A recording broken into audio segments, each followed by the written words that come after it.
Olá e bem-vindos! Hoje a gente vai mergulhar fundo, mas muito fundo mesmo, nos bastidores do poder de um mundo que vive nas sombras. O material que a gente recebeu é um guia bem detalhado da sociedade secreta dos vampiros, ou cainitas, como eles se autodenominam. E a nossa missão aqui é desvendar a espinha dorsal dessa sociedade, as famílias de sangue, os famosos clãs. Exatamente. São eles que ditam as regras, as guerras, basicamente o destino de todo mundo ali. E o foco do material é bem claro na tensão entre duas grandes facções. De um lado, a gente tem a Camarilla, que é tipo a elite conservadora, o establishment. A turma que quer manter tudo como está. Isso. E do outro lado, os anarquistas, que são os rebeldes que querem, quebrar tudo. O que a gente vai fazer é analisar os clãs mais importantes de cada lado para entender não só quem eles são, mas por que essa briga tá chegando num ponto de ebulição, sabe? Parece que a gente está olhando por uma sociedade que está, assim, à beira de um colapso. O Império Antigo, a Camarilla, começando a mostrar umas rachaduras bem sérias. Então vamos começar pela primeira grande rachadura, o clã que resolveu chutar o balde. Tô falando do clã Bruja. A fama deles é péssima, né? O material descreve eles com todos os estereótipos. Punks, baderneiros, anarquistas de jaqueta de couro. Mas é só isso mesmo? Um bando de rebeldes sem causa? Essa imagem é exatamente o que os inimigos deles querem que a gente pense. A grande tragédia do clã Bruja, segundo as fontes, é que eles já foram o mais perto que esse mundo teve dos reis filósofos de Platão. Reis filósofos? Como assim? De Platão pro punk rock? Pois é, a queda foi brutal. Eles eram pensadores, visionários, o clã que melhor entendia o progresso da humanidade, enquanto os outros ficavam presos no passado. O auge deles foi na cidade de Cartago, que eles governavam. A ideia era criar uma utopia, uma parceria entre vampiros e mortais. Parece bom demais para ser verdade. E foi.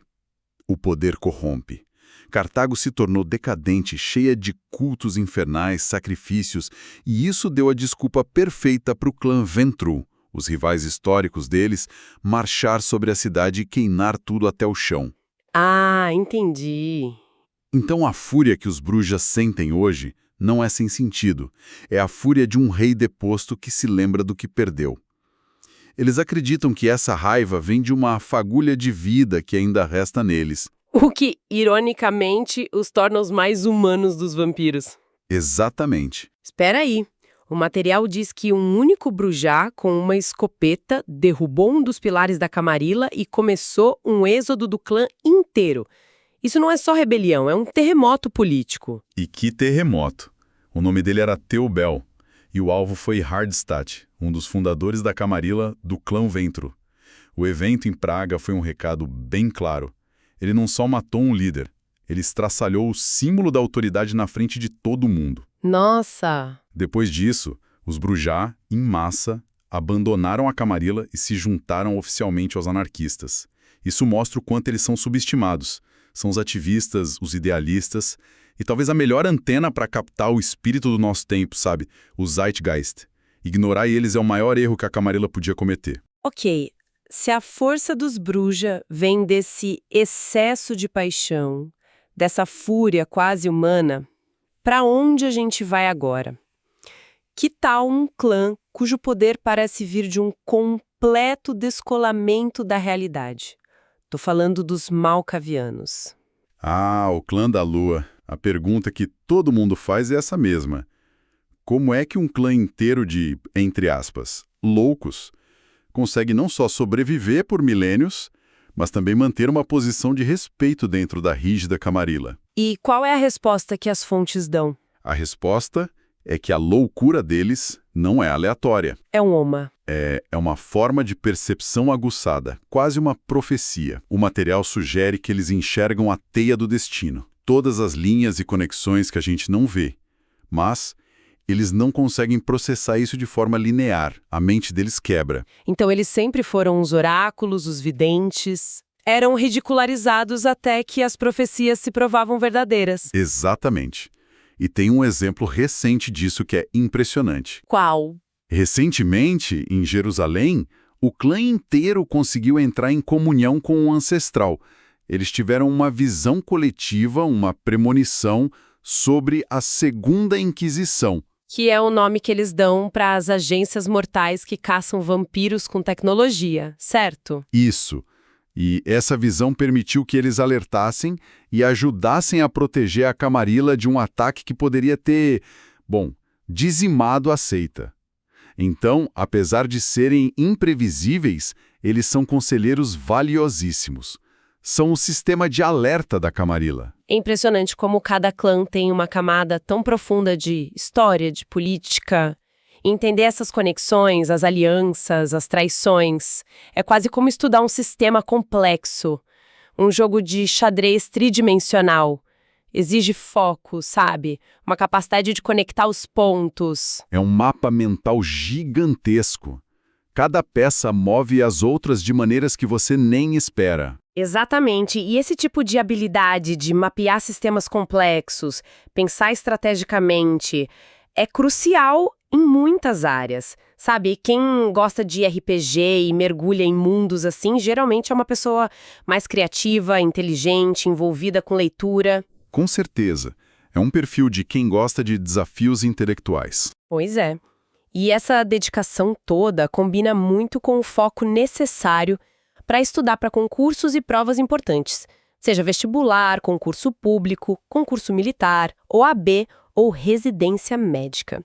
Se você é estudante e quer se preparar de verdade, entre agora em medicab.com.br, baixe o app e aproveita o maior banco de questões do Brasil, com provas anteriores de todas as instituições, questões comentadas, resumos práticos, aulas completas e flashcards prontos para revisar onde quiser. Ok, saindo um pouco do poder da mente e da profecia, vamos para o poder que se esconde, mas que ninguém quer ver. Clã Nosferatu. A imagem que vem na cabeça é a do monstro de filme de terror, a criatura deformada que vive nos esgotos. Mas é só isso. Uma aberração? De forma alguma. A monstruosidade dos Nosferatu é a melhor camuflagem do mundo. Enquanto todo mundo está olhando para os belos Toreador ou para os imponentes Ventru, ninguém presta atenção na criatura disforme no canto escuro. E é exatamente isso que eles querem. Ah, entendi. Na realidade, os Nosferatu são os mestres da informação. Eles são a agência de inteligência do mundo vampírico. Sabem de tudo, ouvem tudo, veem tudo. Então eles não são a força bruta, são o poder por trás do poder. Precisamente. Eles não sentam em tronos. Eles sussurram nos ouvidos de quem está no trono. Eles vendem segredos, informações cruciais que podem derrubar um príncipe ou salvar uma cidade inteira. O preço, claro, é sempre altíssimo. E pode não ser em dinheiro. Faz todo sentido. A Camarilla depende deles, mesmo que finja que não. E subestimá-los pela aparência é o último erro que alguém comete. Que contraste incrível com o poder que faz questão de ser visto, né? Que senta no trono e exige obediência. Vamos falar do clã Ventru, o clã dos reis, os CEOs, os políticos, o pilar de mármore da Camarilla. Se os Nosferatus são a CIA, os Ventrus são Wall Street e a Casa Branca juntos. A história deles é a história da adaptação do poder. No passado, eles se aliavam a imperadores, à nobreza de sangue azul. Mas eles foram espertos. Viram que o poder estava mudando de mãos e mudaram com ele. Foram para a classe mercantil e industrial. Exato. E hoje controlam vastas redes de corporações, bancos e mídia. Mas se eles são tão bons em governar, por que a casa está caindo? Por que a Camarilla, o grande projeto deles, está perdendo clãs tão importantes? Eles estão perdendo o jeito? Estão que o material levanta.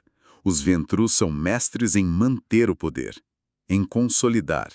Eles não são bons com mudança, com inovação. Governam com base na tradição e na riqueza, comprando lealdade. Mas o mundo está mudando rápido demais. E a rigidez deles virou uma fraqueza, né? Exatamente. Eles temem competição acima de tudo. Um detalhe interessante nas fontes é o alívio que eles sentiram quando o clã Tremere, outro pilar da Camarilla, se fragmentou. Menos um competidor para se preocupar. Isso. Mostra a mentalidade deles. Preferem ver um aliado enfraquecido do que ter que dividir o palco. Já que você mencionou os Tremere, vamos mudar o foco para os clãs que são definidos por uma especialidade quase única. E os Tremere são um caso à parte, né? As fontes dizem que eles não são um dos 13 clãs originais. Não são. São os usurpadores. A origem deles é o maior pecado no mundo vampírico. Eles não foram escolhidos. Eles roubaram a imortalidade. Como assim roubaram? Eram uma ordem de magos mortais que, desesperados para não morrer, realizaram um ritual sombrio que lhes deu o vampirismo, basicamente exterminando um clã menor no processo. Por causa disso, eles sempre foram desconfiados e, para sobreviver, criaram uma estrutura de poder extremamente rígida. A tal pirâmide. Certo. O que era isso? Era uma hierarquia militar com lealdade absoluta garantida por um ritual de sangue. Cada membro era forçado a beber o sangue dos líderes, criando um laço místico de obediência. Genial e aterrorizante. Pois é, mas essa estrutura não existe mais. Recentemente, a pirâmide ruiu. O clã se dividiu em pelo menos 3 facções rivais que vivem brigando entre si. Então, mais uma rachadura no pilar da Camarela. Uma rachadura enorme. Eles ainda se unem contra uma ameaça de fora por puro instinto, mas a era de um clã Tremere unido e inabalável acabou. Do poder arcano e cerebral dos Tremere para o poder bruto, selvagem, clã Gangrel. Os lobos, os forasteiros. E o ponto principal é que eles, assim como os Bruja, também abandonaram a Camarilla. A história dos Gangrel é a do soldado que é usado e descartado. Eles sempre foram a linha de frente da Camarilla, as tropas de choque. Eram respeitados pela força, mas nunca levados a sério nas decisões.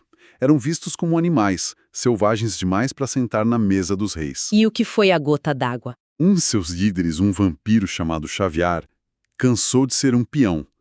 Segundo o material, ele descobriu uma grande mentira que a Camarilla contava sobre a natureza dos vampiros. Não se detalha qual é a mentira, mas foi grave o suficiente para ele decidir que a seita era irrecuperável. Ele liderou a saída do clã, que agora se alinha com os anarquistas. Nossa, e para os Ventru? Para os Ventru, a ideia de ter a fúria dos Brujá e a selvageria dos Gangrel lutando juntas no mesmo lado é um pesadelo absoluto. E para fechar esse bloco dos clãs do establishment, temos os Toreador. Se os Ventru são os políticos, os Toreador seriam o quê? Os artistas, os hedonistas? Essa é a superfície. A verdade é que o clã Toreador é definido por uma dualidade profunda. De um lado você tem os artistas visionários, as musas, os criadores.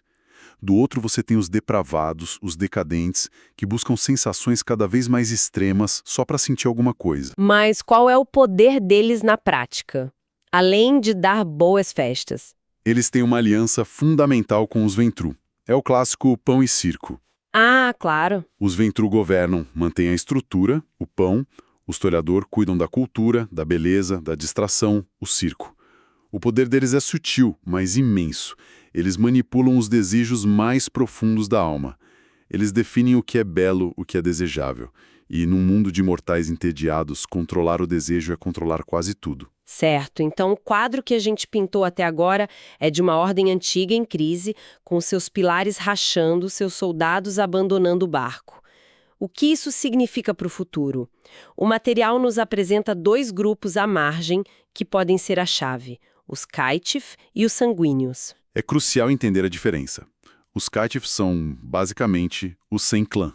Pense neles como os agentes livres do mundo vampírico. Como assim? Quando um vampiro é criado e não herda as características ou fraquezas do clã do seu criador, ele vira um Caitiff, são os párias. Mas essa falta de identidade também é uma liberdade. Eles não estão presos a preconceitos milenares. São uma tela em branco, perigosa e cheia de potencial. Podem ser o início de novos clãs. E os Sanguíneos? O nome sugere fraqueza, sangue fraco. E é assim que os mais velhos os veem. Os sanguíneos, ou Thin Bloods, são vampiros de gerações muito recentes. O sangue deles está tão diluído, tão distante do vampiro original, Caim, que mal os consideram vampiros de verdade. Exato. A maldição neles é fraca. Mas o que é fascinante é que essa fraqueza é, na verdade, a maior força deles. Como assim? Porque as regras antigas não se aplicam a eles. O sangue fraco permite que façam coisas impensáveis. O material menciona que eles desenvolveram uma espécie de alquimia para criar poderes totalmente novos. Uau! E tem mais. Alguns conseguem andar sobre a luz do sol por curtos períodos. E o rumor mais chocante de todos é que alguns talvez possam se reproduzir. Espera. Se reproduzir? Isso muda tudo. Se os sanguíneos são um futuro com poderes que quebram todas as regras, o que isso significa para os clãs poderosos e orgulhosos de que a gente falou? Significa que eles podem estar obsoletos. Há uma chance enorme de que os clãs tradicionais estejam em um declínio terminal. Os antigos veem os sanguíneos como um sinal do apocalipse. Mas pode não ser o fim. Pode não ser. O material sugere que pode ser uma mudança, uma evolução. Talvez os sanguíneos não sejam uma degeneração, mas sim os verdadeiros herdeiros do mundo da noite. Ok, vamos resumir. A política da Camarilla, o grande império, está em frangalhos. Perderam os Bruja e os Gangrel para a rebelião. Seus pilares internos, como os Tremere, estão se fragmentando. E no meio desse caos, uma nova geração, os sanguíneos, está surgindo com habilidades que desafiam a própria definição de ser um vampiro. Exatamente. É a tempestade perfeita. E isso nos deixa com um pensamento final, uma provocação. O material sugere que os clãs antigos são o passado e os sanguíneos o futuro. Se a gente olhar o vampirismo nesse contexto, não como uma maldição, mas como uma forma de evolução. O que isso diz sobre nós? Exatamente. O que isso diz sobre a humanidade. Seríamos nós também apenas uma fase de transição?